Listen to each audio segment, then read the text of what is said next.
وہابی کون لوگ ہیں؟ وہابی اور ایک عام مسلمان میں کیا فرق ہے؟ دیکھیے، وہابی کا لفظ بطور گالی استعمال کیا جاتا ہے، جیسے جماعت اسلامی کے لوگوں کو لوگ صرف چند شعائر کے اوپر اپنے آپ کو محدود کر کے اور انتہائی تنگ نظر فرقے کی صورت اختیار کرتے ہیں۔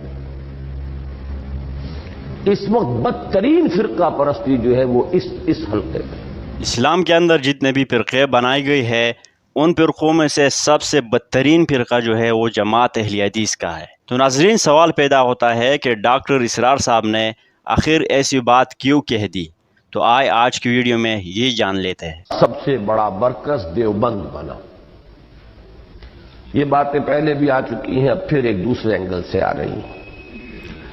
جس نے قال اللہ و قال رسول کے حصار میں محصور ہو کر مذہب کا تحفظ کیا، اور اس قول میں ہرگز کوئی مبالغہ نہیں ہے کہ دیوبند ایک درسگاہ و دارالعلوم ہی نہیں، ایک عظیم تحریک ہے جس نے اس دور میں دین و مذہب کی حفاظت کا مؤثر رول ادا کیا، اور جس سے متعدد علمی و عملی سوتے پھوٹے۔ چنانچہ شیخ الہند مولانا محمود حسن رحمۃ اللہ علیہ کے بعد شیخ الحدیث مولانا انور شاہ کاشمیری، حکیم الامت مولانا اشرف علی تھانوی، مجاہد حریت مولانا حسین احمد مدنی، شیخ الاسلام مولانا شبیر احمد عثمانی اور مبلغ ملت مولانا محمد الیاس رحمہم اللہ، اور ان کے تمام علمی، روحانی، مذہبی اور سیاسی اور دعوتی اور تبلیغی سلسلوں کا اصل منبع دیوبند ہی ہے۔ حتیٰ کہ اوپر ہی کی مثال کے مطابق حقیقت یہ ہے کہ بر صغیر کی اکثر دینی درسگاہوں اور دینی و مذہبی تحریکوں کا تعلق بھی دیوبند کے ساتھ وہی ہے جو دنیا بھر کی مساجد کا خانہ کعبہ کے ساتھ، اور بر صغیر کے مذہبی عناصر میں سے صرف ان کو چھوڑ کر جن کی مذہبیت بس عرس و میلاد اور فاتحہ و درود تک محدود ہے، بقیہ تمام فعال مذہبی عناصر تحریک دیوبند ہی کی مختلف شاخوں سے متعلق اور منسلک ہیں۔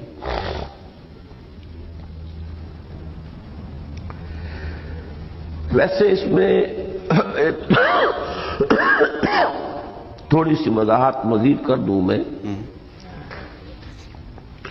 اس سے بھی پہلے یہ دو حضرات نے میر درد کا ایک شعر لکھ کر یہاں میری میز پر رکھ دیا تھا، وہ چاہتے ہیں کہ میں آپ کو سنا دوں۔ وہ جو میں نے آپ کو حدیث قدسی سنائی تھی، جس کو محدثین اس کی سند جو ہے اس کو معتبر قرار نہیں دیتے، لیکن مفسرین محققین نے تسلیم کیا ہے کہ اللہ تعالی بندہ مومن کے دل میں سما جاتا ہے۔ وہ اس کا ترجمہ جو ہے شعر کی حالت میں خواجہ میر درد، چونکہ وہ بھی صوفی تھے، ارض و سما کہاں تیری وسعت کو پا سکے، میرا ہی دل ہے وہ کہ جہاں تو سما سکے۔ یہ اسی کی ترجمانی ہے۔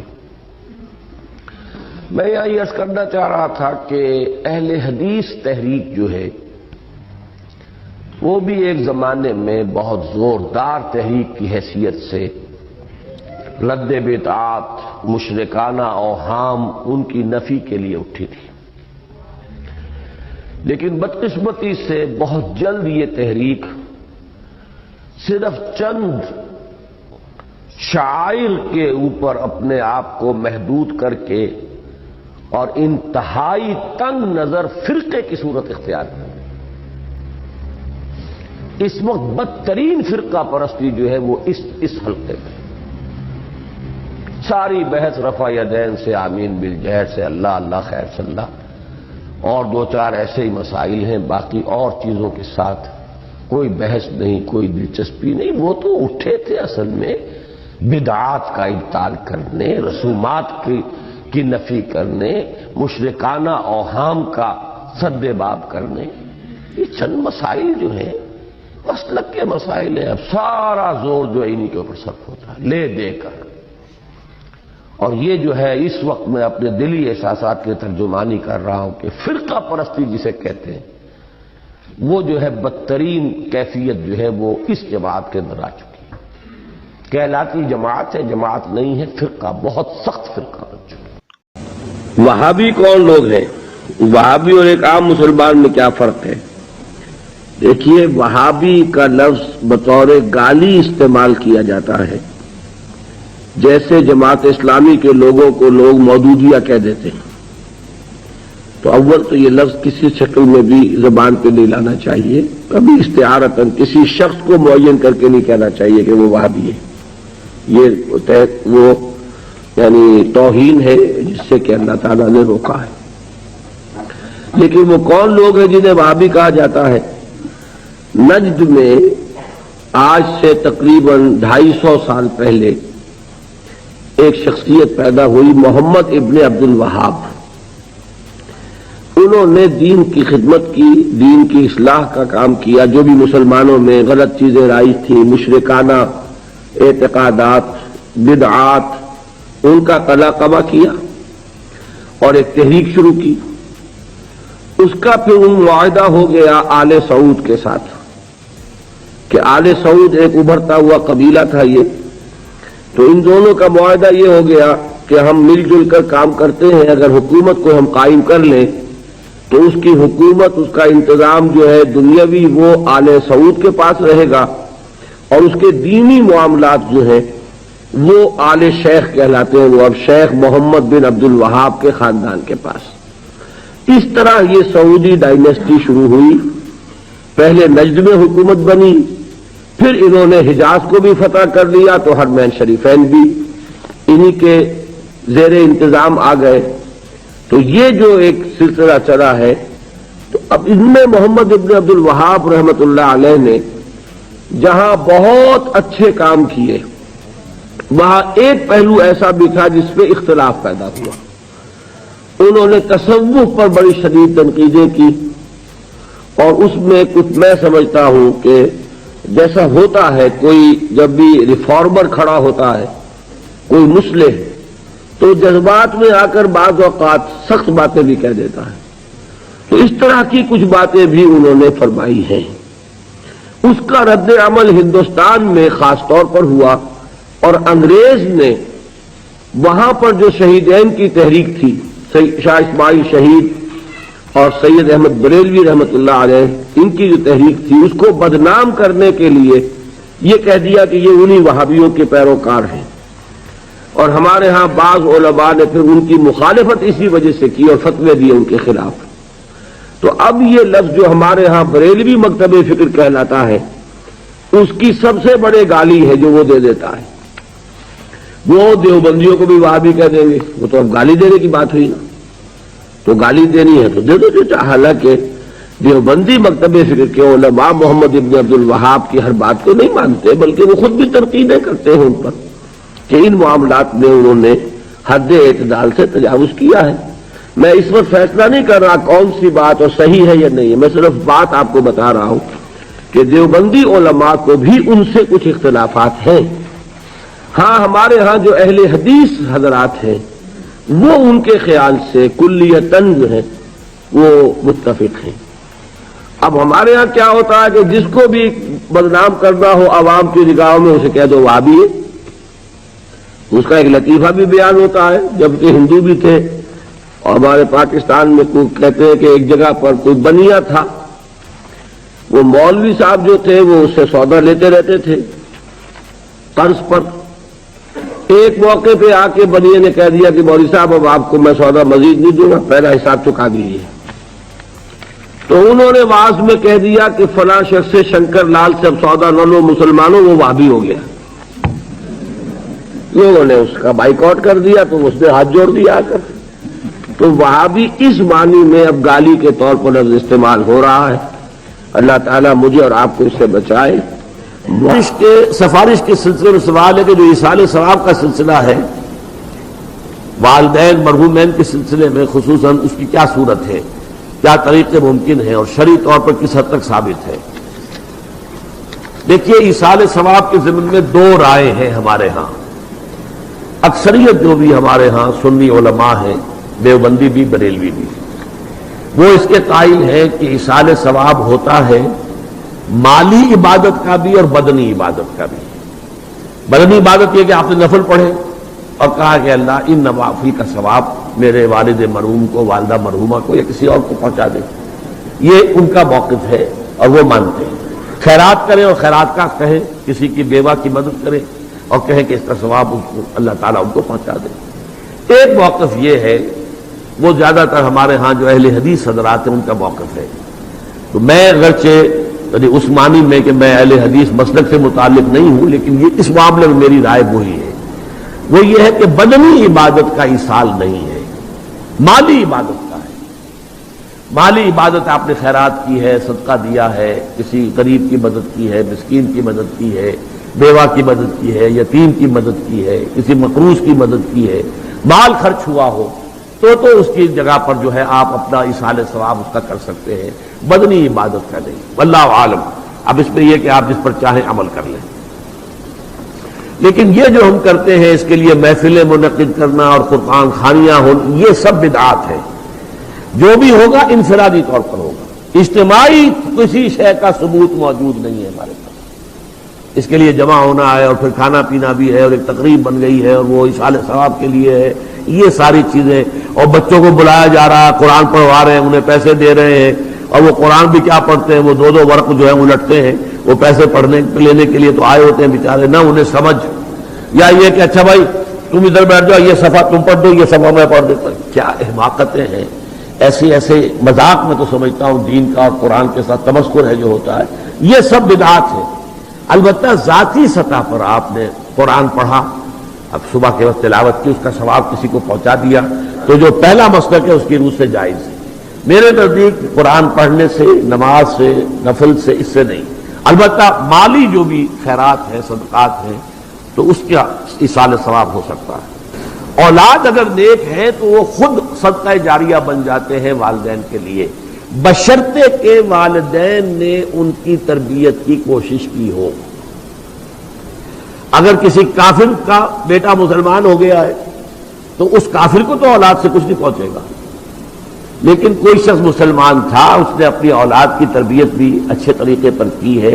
ہمارے ہاں ابھی کچھ خاندانی نظام کی بنیادیں باقی ہیں، کچھ والدین کا ادب ہے، ان کی عزت ہے، ان کی خدمت کو انسان اپنے لیے سعادت سمجھتا ہے، کوئی بیوی اور شوہر کے درمیان محبت، الفت، باہمی اعتماد کی کچھ فضا ہے، خاندانی نظام ہے۔ اگرچہ تیزی سے بگڑ رہا ہے نظام ہمارا، اور ہمارا ایلیٹ طبقہ اوپر کا جو ہے وہ مغرب کے طرز پر جا چکا ہے، لیکن ہماری مڈل کلاسز میں، لوور کلاسز کے اندر ابھی کچھ اقدار ہیں شرم کی، حیا کی، عصمت کی، عفت کی۔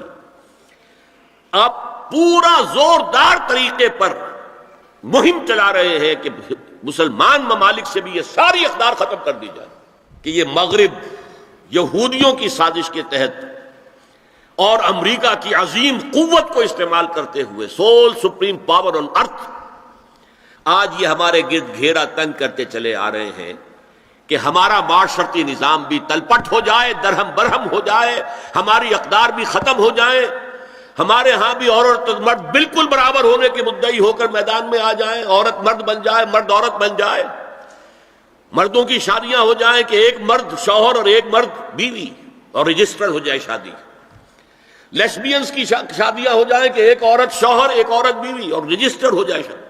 بیجنگ +5 کانفرنس ہوئی ہے، اور یہ ہوئی ہے United Nations Assembly, United Nations Organization کی جنرل اسمبلی کے تحت۔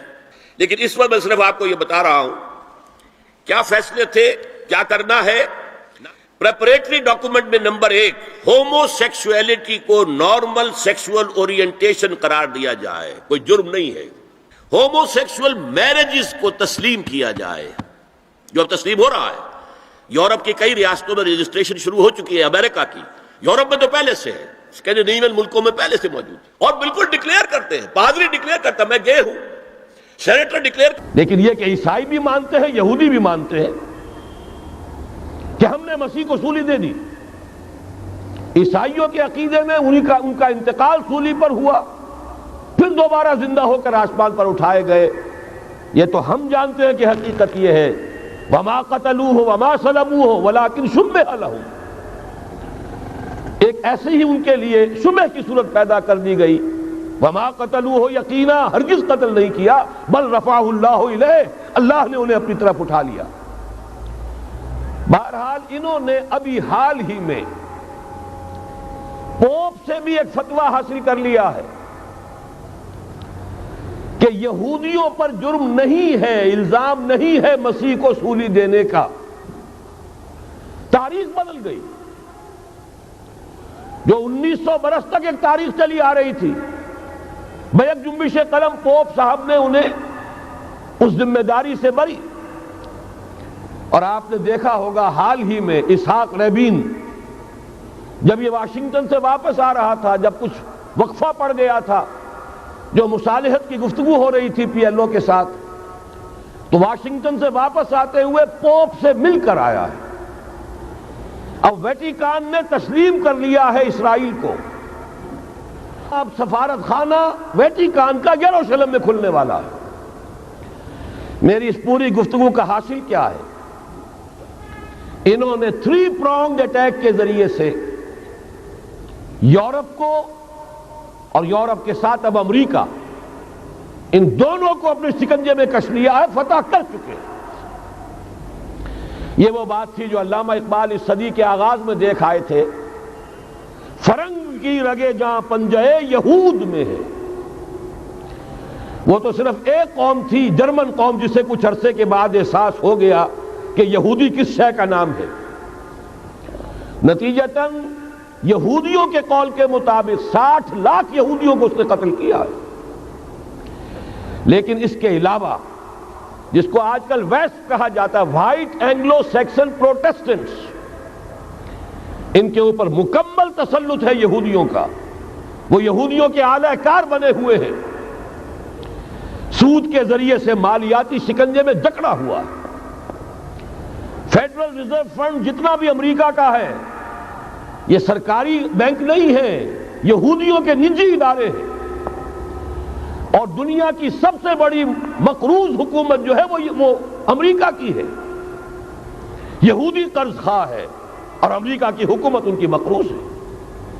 اسی لیے کہا ہے نکسن نے اپنی کتاب میں کہ کوئی پریزیڈنٹ نہیں ہے امریکہ کا جو یہودیوں کی رائے کے خلاف چل سکے۔ اس نے یہ بات کہہ دی اور لکھ دی، کھل کر لکھ دی، اپنی کتاب میں لکھ دی۔ بہرحال اس کے ضمن میں جو انہیں آخری کامیابی حاصل ہوئی، اعلان بالفور 1917، یہودی آباد ہونے شروع ہو گئے، اور اصل میں اسی کے لیے خلافت کو منسوخ کرایا گیا۔ سلطان عبد الحمید، اگرچہ یہ ترکی خلافت جو ہے مرد بیمار، کمزور، پھر بھی وہ مسلمانوں والا جذبہ اتنا تھا، انہیں بڑی سے بڑی رشوت پیش کی گئی تھی۔ ظاہر بات ہے یہودیوں سے بڑھ کر رشوت دینے والا کون ہو سکتا ہے، جن کے ہاں ایسے بینکر ہوں جو 40 بلین ڈالر کا ایک چیک لکھ سکیں۔ پھر یہ کہ ان پر سیاسی دباؤ بہت ڈالا گیا۔ انہوں نے جب تک خلافت عثمانیہ برقرار رہی، یہودیوں کو فلسطین میں آباد ہونے کی اجازت نہیں دی، کہ جو معاہدہ کیا تھا حضرت عمر نے رضی اللہ تعالی عنہ، خلیفہ ثانی نے، خلیفہ راشد نے، ہم اس کے پابند ہیں، اور ہم